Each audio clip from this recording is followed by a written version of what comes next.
In this chapter, we'll be talking about furnishings for your living room.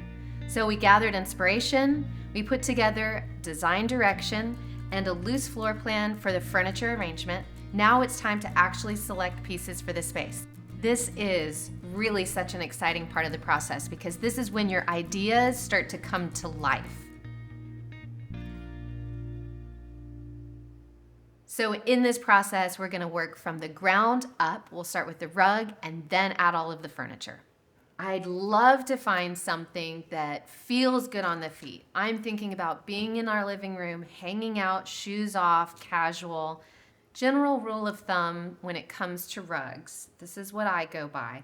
I like to have about 3/4 of all of the furniture on the rug. So leaving a little bit off the rug, that makes it feel like it fits, but you haven't gone too oversized with the rug under your furniture.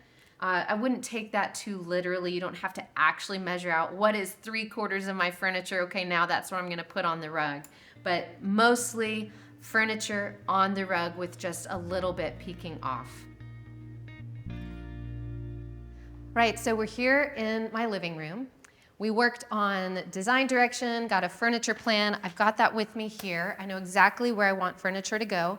First place I'm gonna start is with the rug. So the problem is with this vintage rug that I found, it's too small. But I have an idea. I found this inspiration and I think it's exactly right for this particular scenario. I would like to layer a rug. I'm gonna find a neutral, simple, natural fiber flat weave rug that has a low profile so it sits really close to the floor, and I'll use that as the base layer. So like this example here, it'll be a large natural fiber rug on the base. That will be the large rug that accommodates all of the furniture on it. And then I'll layer in my vintage rug on top. That's sort of like an accent. So this is just an easy solve for a rug that's too small.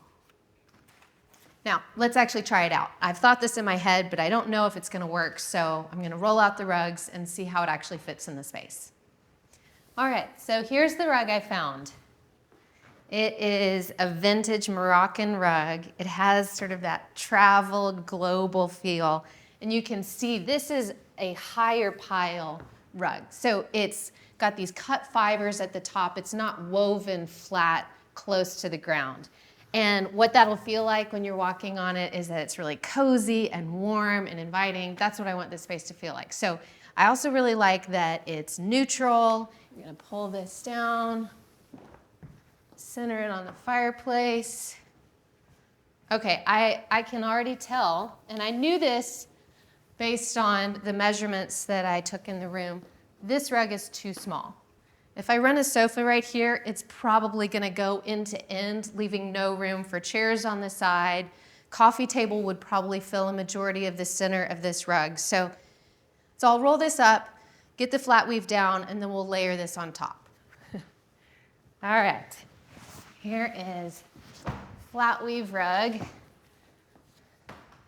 So this is a classic style rug. It's a flat weave, natural fiber. They're all different types. This is a sisal. There's also jute and seagrass.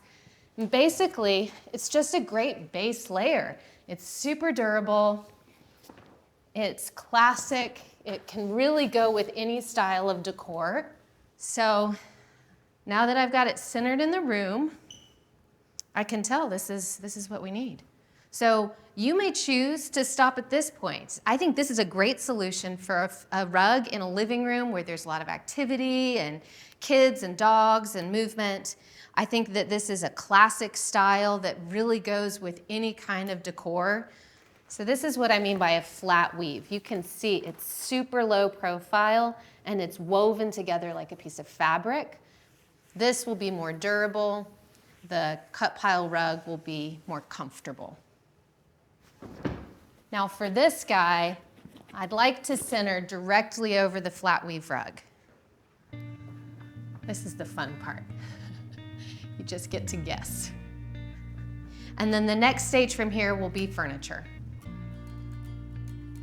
Once you get to the point of making purchases, you can also then assess what you already own and decide, does this work or does it not? Lose what doesn't work. If it feels way out of line, then get rid of it. Say goodbye. But sofa, chair, and maybe a few other accents are gonna stay in this room. It works with what I've built so far. And the next step from here will be bringing in furniture. I'm gonna center on this wall over here. I think that's good. So my friend Grace is here to help me move in some furniture. You know, I think this really works. In my mind, it was gonna work, but I didn't know, of course, until I had it in the room. So I've placed the sofa so that the back two legs are off of the rug, but it's far enough forward that I can still open and close these doors as needed. I don't think I'll do that very often, but at least it's an option. So this is what you would call a tuxedo frame sofa.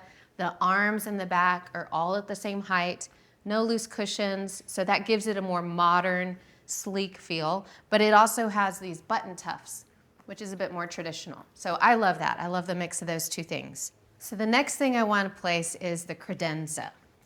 And here on the floor plan, it's this piece right here. So we just placed the sofa. I found a really cool vintage piece. It has lots of drawers in it, great for storage. It'll sit right under our TV. Do you like it? I like it. Think it works? Really Okay. I think it'll also pull out some of those aged brass finishes that I called out in my inspiration early on. Aha! 5 inches. We need to move by ½ inch. Okay. Let's see.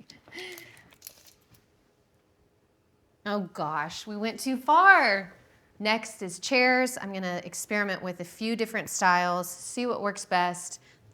These are existing chairs we had. They're just a pair of vintage armchairs. I'm not entirely sure about them. I feel like now we have too much of the same color going on. So I have another pair of chairs I'd like to try out. We'll see. Maybe I go back to these, but I won't know until I try. So let me switch these out. Okay. Oh, I already like those better. Yeah. Okay, so check this out. Long time ago, I was shopping at an antique mall and I spotted these chairs that I really loved, and I didn't buy them because I didn't need them. But in putting together this living room, I thought, man, I sure would love to find another pair of chairs similar to this. And lo and behold, I found these chairs. I couldn't believe it. They're not exact, but you can see how something can inspire you to find another thing that's similar but not exact. Inspiration is just meant to be a reference point. You're not trying to copy anything exactly. So the reason I like these chairs so much is when you're looking at the sofa and the credenza together, they're both brown colored pieces of furniture. What these chairs do is they break up all of that brown and they add something with a little bit of shine, with a little bit of contrast. It's complementary, but it's not matching. They also are low enough that they're not impeding the TV. Let's say it's just my husband and I hanging out in the living room. They're not blocking the view of the TV. So I like that they're lower profile. They're kind of lighter weight framed chairs. So next, I'd like to bring in the side tables on the right and the left of the sofa. So as you can see, I have 2 side tables that don't match. They're different tables. And what pairs them is they're the same size. So not the same table, but very similar size and scale. So I feel like they work well with one another. I'd much rather they complement one another than exactly match one another. We're gonna put this on an angle right here at the corner. Yeah, perfect. Thanks, that's great.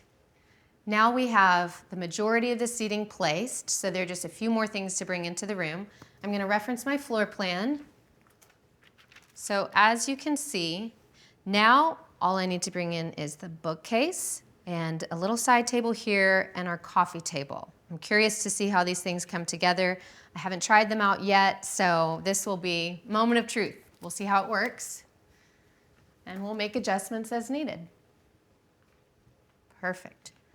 So if you'll notice, all of the furnishings that we placed prior to the bookshelf are kind of darker and heavier. We've got this dark rich wood and then the black leather, the brown fabric. I want to balance that by bringing in a piece of furniture that feels a little brighter, a little lighter. So this bookshelf being a white frame is perfect for that. Everything is a counterpoint to something else. No. Let's try it over here.